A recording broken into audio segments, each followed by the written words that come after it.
watching GSTV UK. Keep watching. जी हमारे साथ मौजूद हैं यूके की मुमताज़ समाजी और सियासी शख्सियत और पीटीआई यूके के सीनियर रहनुमा शेख इजाज़ अहमद। आइए इनसे पूछते हैं कि पाकिस्तान में कोरोना के हवाले से प्राइवेट अस्पतालों ने जो लूट मार का बाजार गर्म कर रखा है, इसके बारे में आपका क्या ख्याल है? जी बिस्मिल्लाहिर्रहमानिर्रहीम। अब सूरत हाल ये है कि कोरोना के मरीज़ों को और कोरोना के जो पेशेंट हैं उनके प्यारों को उनको ज़िंदा रखने के लिए उनकी एक एक सांस की जो कीमत है वो बहुत ज़्यादा अदा करनी पड़ रही है। चूँकि जो लूट मार का बाज़ार जो प्राइवेट हॉस्पिटल्स हैं उन्होंने जो गर्म कर रखा है, और इसके साथ साथ जो केमिस्ट हैं, जो दूसरे अदारे हैं, जो लेबॉर्ट्रीज़ हैं जहाँ पे टेस्ट वगैरह होते हैं, हर बंदे ने, हर इदारे ने, किसी ने भी किसी तौर पे भी कसर उठा नहीं रखी। हर बंदे ने जो अपने चार्जेस हैं वो 500% तक इंक्रीज़ कर दिए हैं। मैं अभी कुछ आपको फिगर्स देता हूँ कि सूरत हाल क्या है आजकल।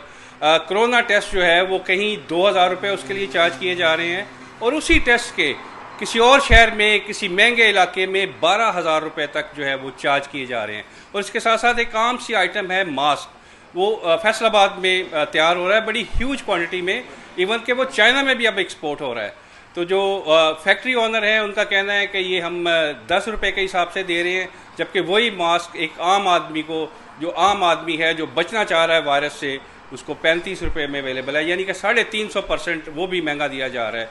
तो किसी तौर पे भी कोई भी बंदा जो है वो अपने तई कोई कसर उठा नहीं रख रहा।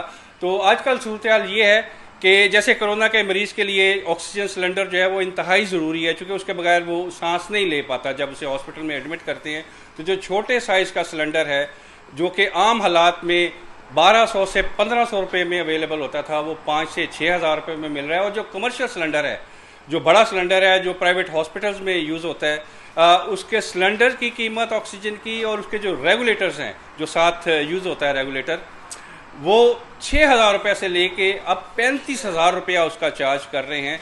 तो मैं समझता हूँ कि ये इंतहाई जुल्म है, इंतहाई ज़्यादती है। चूँकि ये जो माफिया है, ये जो सो कॉल्ड डॉक्टर्स हैं, एक तरफ तो जो डॉक्टर्स हैं जो लॉयल हैं, जो फर्शनास हैं, वो अपनी जानें तक दे चुके हैं।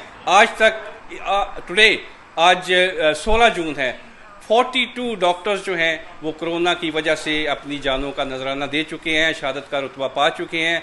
क्या वो डॉक्टर्स नहीं थे? और दूसरी तरफ मुल्क में जो हज़ारों डॉक्टर्स हैं जो प्राइवेट हॉस्पिटल चला रहे हैं, उन्होंने लूट मार का जो बाजार गर्म कर रखा है। मैं आपको एक छोटी सी मिसाल देता हूँ कि कराची में एक हॉस्पिटल है, आगा खान हॉस्पिटल। वहाँ पे एक पेशेंट एडमिट होता है 10 दिन के लिए, 10 दिन वो हॉस्पिटल में रहता है, और उससे उन्होंने चार्ज किया है पर डे 1,25,000 रुपया। और दिया गया है उन्होंने सिर्फ बेड दिया है, चूँकि इसका ट्रीटमेंट कोई नहीं है।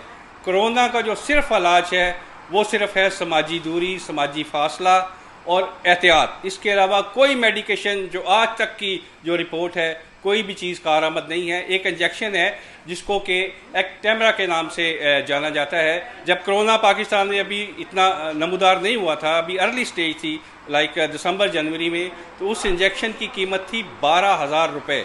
और वही इंजेक्शन जो आज है वो माफिया जो हैं वो 1,25,000 से 1.5 लाख रुपये तक उसको ब्लैक कर रहे हैं, क्योंकि वो इंजेक्शन एक ख़ास हद तक जो है वो कंट्रोल करता है।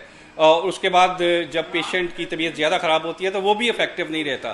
तो जो पैसे वाले लोग हैं वो किसी तौर पर, ज़ाहिर है हर बंदा चाहता है कि हमारा प्यारा, हमारा भाई, हमारी माँ बहन जो भी इस वायरस से मुतासर है वो किसी तरह से बच जाए। तो लोग अपनी प्रॉपर्टीज़ बेच रहे हैं, अपनी गाड़ियाँ बेच के ट्रीटमेंट करवा रहे हैं। और इसके साथ साथ कराची में कुछ ऐसे लोग हैं पैसे वाले जो डॉक्टर्स हैं, इन्होंने किराए पे बड़े बड़े घर लेके 8-8, 10-10 कनाल के, तो वहाँ पे इन्होंने जो है वो प्राइवेट आइसोलेशन सेंटर बना रखे हैं, जिससे वो बेइंतहा पैसा बना रहे हैं, जबकि वहाँ पे जो पेशेंट हैं उनकी हालत इंतहाई नुगफ्ता बे है। अगर कोई पेशेंट खुदा न खास्ता वेंटिलेटर पे चला जाता है, तो जो डॉक्टर्स हैं उनके मुताबिक जो पेशेंट वेंटिलेटर पे चला गया उसके 0.0% चांसेस होते हैं रिकवर करने के। दूसरे लफ्ज़ों में वो मतलब बेचारा एक तरह से किसी भी लम्हे उसकी मौत हो सकती है। मगर ये इतने जालिम लोग हैं, इनको मौत भूली हुई है। ये जो डॉक्टर्स माफिया है जो प्राइवेट हॉस्पिटल्स चला रहे हैं, मैं इनको बताता चलूँ कि कब्र में इन्होंने भी जाना है और सेम कफन पहनना है, और कफन की जेबें नहीं होती, किसी बंदे ने कुछ भी साथ लेके नहीं जाना। अगर जाना है तो फ़र्ज शनासी जानी है, मसीहाई जानी है, हमदर्दी जानी है और नेकी जानी है। तो आप नेक नीति से, खलूस नीयत से अगर आप इंसानियत की खिदमत करेंगे तो अल्लाह ताला इंशाअल्लाह आपको उसका अजर भी देगा। तो मैं समझता हूँ कि ये जो चोर बाज़ारी जारी है, आगा खान हॉस्पिटल में इन्होंने एक पेशेंट से सिर्फ 10 दिन का 17 लाख रुपए इन्होंने चार्ज किया है और वो पेशेंट जो है वो अल्हम्दुलिल्लाह रिकवर है, मगर इनके इलाज की वजह से नहीं है, चूँकि वो आइसोलेशन में रहा। 10 दिन में इन्होंने पर डे उनसे 1,25,000 रुपया चार्ज किया है।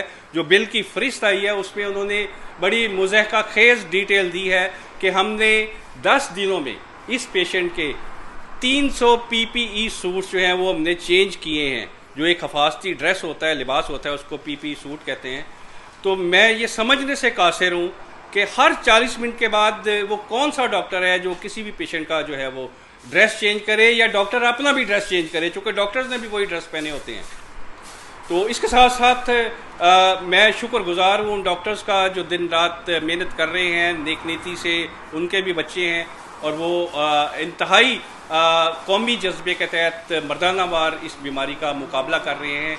और मैं एक बताता चलूँ कि हम लोग अब भी एहतियात नहीं कर रहे, खुदारा एहतियात करें, अपने आप को आइसोलेट कर लें, कम अज़ कम